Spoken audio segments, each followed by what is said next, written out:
Lord बच्चों, मैं आशा करती हूँ आप सब ठीक होंगे। तो बच्चों, आज हम हमारा तीसरा पाठ देखेंगे जिसका नाम है याकूब उसका स्वर्गीय दर्शन। तो पाठ की शुरुआत करने से पहले बच्चों, मैं प्रार्थना करती हूँ आप अपनी जगह पर आके बंद कर घुटने लेकर बैठिए। उद्धारकर्ता परमेश्वर, तेरा धन्यवाद हो प्रभु, फिर एक बार तूने मुझे और बच्चों को तेरी पवित्र उपस्थिति में इकट्ठा किया। तेरा धन्यवाद हो प्रभु। प्रभु, पाठ अच्छी तरह से समझने के लिए तेरा पवित्र आत्मा सहाय करे। मुझे भी तेरे हाथों में सौंपती हूँ प्रभु। प्रभु, सुनी एक एक बात अपने जीवन में अनुकरण करने के लिए बच्चों को तू सहायता कर।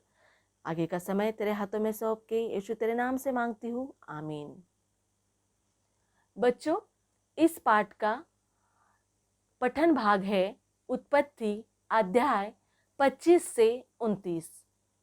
Reading portion Genesis chapter 25 to 29। याद करने के लिए वचन उत्पत्ति अध्याय 28 का 15।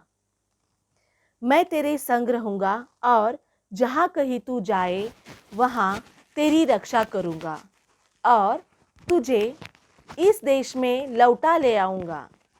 मैं अपने कहे हुए को जब तक पूरा न कर लूं तब तक तुझको न छोड़ूंगा। Memory verse Genesis chapter 28 verse 15। I am with you and watch over you wherever you go, and I will bring you back to this land. I will not leave you until I have done what I promised you. तो बच्चों, हमने पिछले पाठ में देखा कि परमेश्वर ने अब्राहम को विश्वासियों का पिता कहा।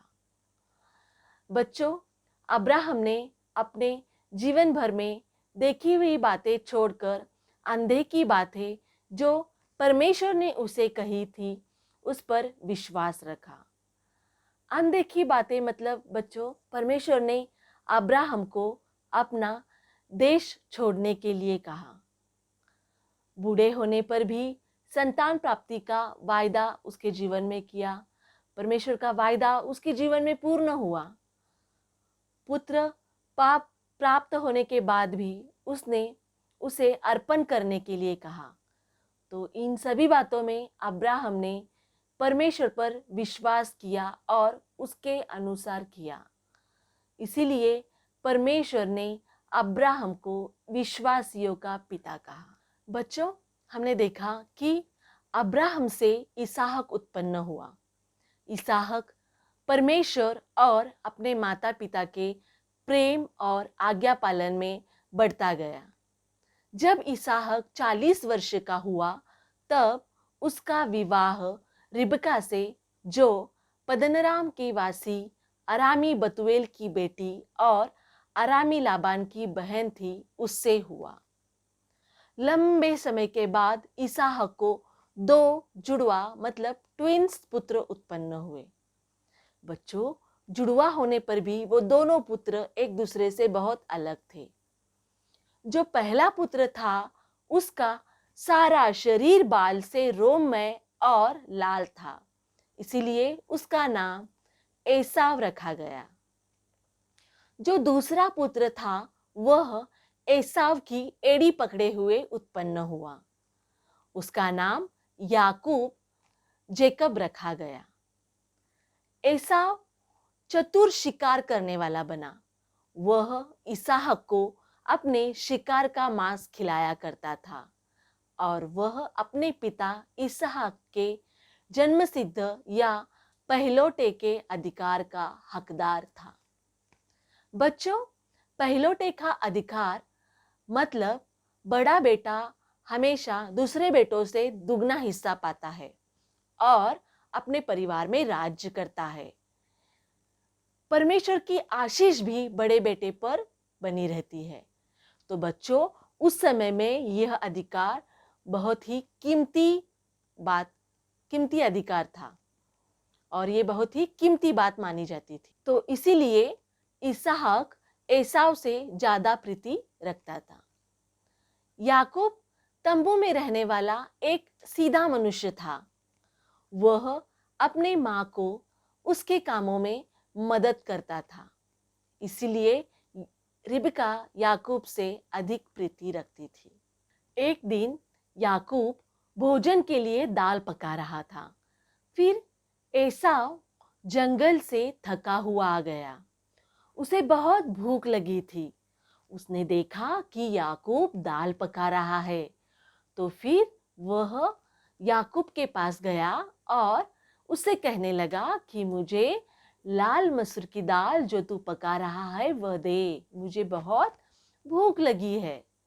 लेकिन बच्चों, याकूब यहाँ पर अपने भाई एसाव से कहने लगा कि मुझे अपना पहलौठे का अधिकार दे, तभी मैं तुझे खाना दूंगा। तो बच्चों, एसाव यहाँ पर याकूब से कहने लगा कि मैं अभी मरने पर हूँ, इसलिए पहलौठे के अधिकार से मेरा क्या लाभ होगा।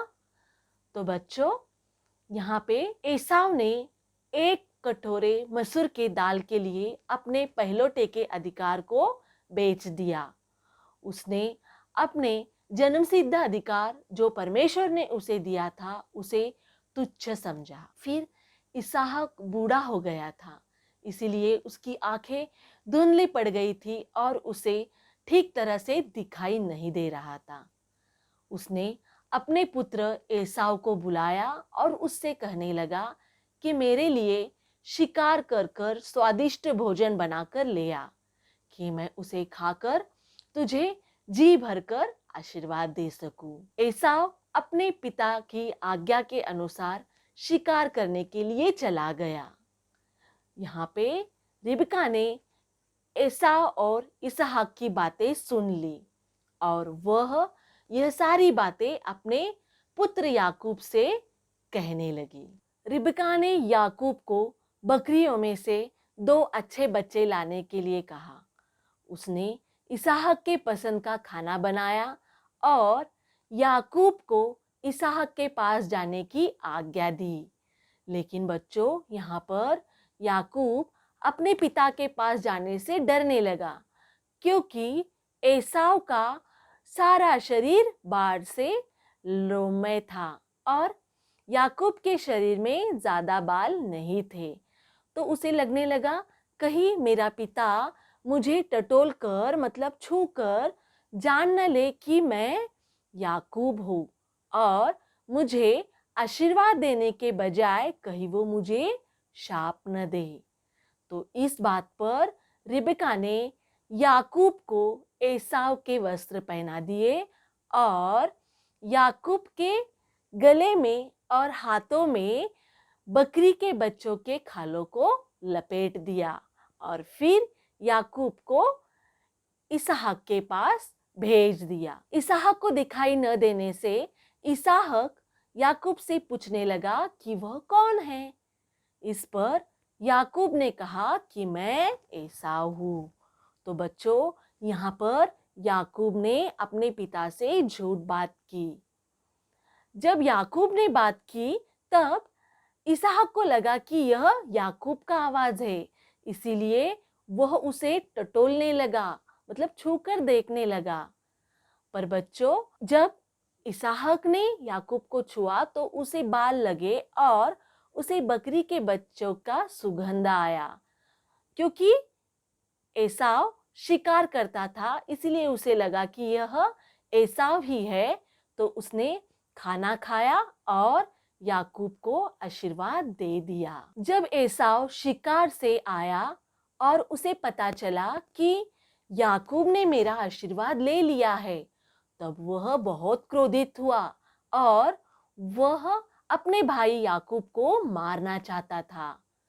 और जब ये बात रिबका को पता चली तो उसने अपने पुत्र याकूब को अपने भाई लाबान के घर जो हारान में रहता था वहां पे भाग जाने के लिए कहने लगी।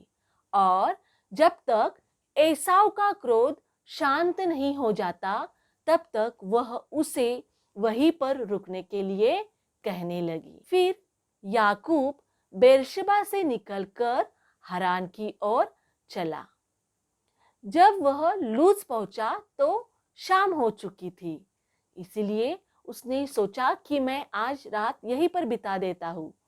तो उसने उस तानों में के पत्थर लिए और एक पत्थर को अपने सिर के नीचे तकिया बनाकर वहीं पे सो गया। जब वो वहां पे सो गया तो उसने एक स्वप्न देखा। उसने देखा कि एक सीढ़ी मतलब लैडर पृथ्वी की ऊपर खड़ी है और उसका सिरा स्वर्ग तक पहुंचा है और परमेश्वर के दूत उस सीढ़ी पर चढ़ते और उतरते हैं और उस सीढ़ी के ऊपर परमेश्वर खड़ा हुआ है और वह कहता है कि मैं यहोवा तेरे दादा अब्राहम का परमेश्वर, इसहाक का परमेश्वर हूँ। मैं तेरे संग संग रहूंगा और मेरी दृष्टि हमेशा तुझ पर बनी रहेगी। तेरे और तेरे वंश के द्वारा पृथ्वी के सारे कुल आशीष पाएंगे। तब याकूब जाग उठा और कहने लगा, निश्चय इस स्थान पर यहोवा है। उसने अपने तकिए का पत्थर लेकर उसे खड़ा किया और उस पर तेल डाल दिया। उसने उस स्थान का नाम बैतेल रखा, जिसका अर्थ है ईश्वर का घर। फिर याकूब अपने मार्ग के लिए निकल पड़ा। जब वह पूर्व की भूमि पद्दनराम पर पहुंचा, तब उसने देखा कि एक कुएं के पास 3 भेड़ों के झुंड और कुछ चरवाहे खड़े थे। फिर याकूब उन चरवाहों से अपने मामा लाबान के बारे में पूछने लगा। उसी समय लाबान की पुत्री राहेल वहां पर अपनी भेड़ बकरियों के साथ पहुंच गई। फिर याकूब ने अपने मामा लाबान के भेड़ बकरियों को पानी पिलाने में राहेल की मदद की और फिर याकूब ने राहेल को बता दिया कि मैं तेरा फुफेरा भाई अर्थात रिबका का पुत्र हूँ। राहेल ने घर जाकर अपने पिता लाबान को यह सारी बातें बता दी। फिर याकूब के बारे में सुनकर लाबान उससे भेंट करने के लिए आ गया और याकूब को अपने घर ले गया। बच्चों, इस पाठ से हमें कई सारी बातें सीखने को मिलती है। पहली बात, एसाव और याकूब दोनों भाई थे। हमारे घर में भी हमारे भाई बहन होते हैं, तो हमें आपस में प्रेम से रहना चाहिए, झगड़ा नहीं करना चाहिए और हमें एक दूसरे की बात माननी चाहिए। दूसरी बात, एसाव ने एक कटोरे मसूर की दाल के लिए अपना पहलौठे का अधिकार जो परमेश्वर ने उसे दिया था तुच्छ समझकर बेच दिया। तो बच्चों, हम भी इस दुनिया में रहते समय जब हमारे सामने परमेश्वर की और जगत की बात आती है तो हमें हमेशा परमेश्वर की ही बात माननी चाहिए। जैसे बच्चों, अगर हमारे माता पिता हमसे कह रहे हैं कि मोबाइल मत देखो, तो हमें उनकी आज्ञा माननी चाहिए, क्योंकि परमेश्वर भी कहता है कि तू अपने माता पिता का आज्ञा का पालन कर। तो बच्चों, परमेश्वर हमें अपना बेटा बेटी करके बनाया, तो हम पिता परमेश्वर को दुख देने वाला या परमेश्वर ना पसंद करने वाले कुछ बात के लिए हम उससे दूर नहीं होना चाहिए। तीसरी बात, याकूब ने धोखे से अपने पिता का आशीर्वाद ले लिया। अपनी गलती अपने भाई और पिता के सामने मानने के बजाय वह वहां से भाग गया। तो बच्चों, परमेश्वर की नज़र भी हम पर हमेशा बनी रहती है। हमें परमेश्वर की उपस्थिति से भागना नहीं चाहिए और छिपने की कोशिश नहीं करनी चाहिए। हम परमेश्वर के सामने हमारी गलती को मानना चाहिए। अगर हम परमेश्वर के सामने हमारी गलती को मानते हैं तो परमेश्वर हमें क्षमा करेंगे। चौथी बात, जिस तरह यहोवा परमेश्वर ने याकूब से बात की, परमेश्वर हमसे भी बात करते हैं। तो बच्चों, हमारा परमेश्वर जीवित परमेश्वर है। जब हम उससे प्रार्थना करते हैं तो परमेश्वर हमसे बात करता है। बच्चों, यहाँ पर जो सीढ़ी है, जो लैडर है, वह प्रभु यीशु मसीह को दिखाती है। तो प्रभु यीशु मसीह ही स्वर्ग को जाने का रास्ता है। प्रभु यीशु मसीह ने कहा, मैं ही मार्ग, सत्य और जीवन हूँ। तो हमें हर एक बात पर प्रभु यीशु मसीह पर विश्वास कर कर उसे ही हमारा जीवन का सीढ़ी मानकर उसके साथ साथ चलना चाहिए। बच्चों, हमारा ये पाठ यहीं पे समाप्त होता है। तो आप सुना हुआ यह पाठ का सारांश आपको डिस्क्रिप्शन बॉक्स में लिंक में मिल जाएगा। वहाँ से वर्कशीट में से सवाल लेकर आप उसके जवाब आपके नोटबुक में नोट करना है। सवाल जवाब के बाद आपको याकूब और एसाव की बातचीत को भी पूरा करना है। इसके लिए आप उत्पत्ति अध्याय 25 का 29 से 34 वचन को पढ़े और ब्लैंक्स के जगह पर ब्रैकेट में दिए गए शब्दों का इस्तेमाल करें। बच्चों, इस लेसन पर आपको यह एक्टिविटी करना है। तो इस एक्टिविटी में आपको लकड़ी का इस्तेमाल कर कर एक लैडर बनाना है और उसमें लिखना है कि यीशु मसीह स्वर्ग की सीढ़ी है। तो बच्चों, मैं प्रार्थना करती हूँ, आप अपनी जगह पर आंखें बंद कर कर बैठिए। उद्धारकर्ता परमेश्वर, तेरा धन्यवाद हो प्रभु, तूने इस पाठ के जरिए हमसे सुंदर सी बातें की। तेरा धन्यवाद हो प्रभु। प्रभु, बच्चे उनके घर में रहते समय प्रभु एक दूसरे के साथ और देखे हुए भाई बहनों के साथ आपस में मिलजुल कर रहने के लिए, प्रेम से रहने के लिए तू सहायता कर प्रभु।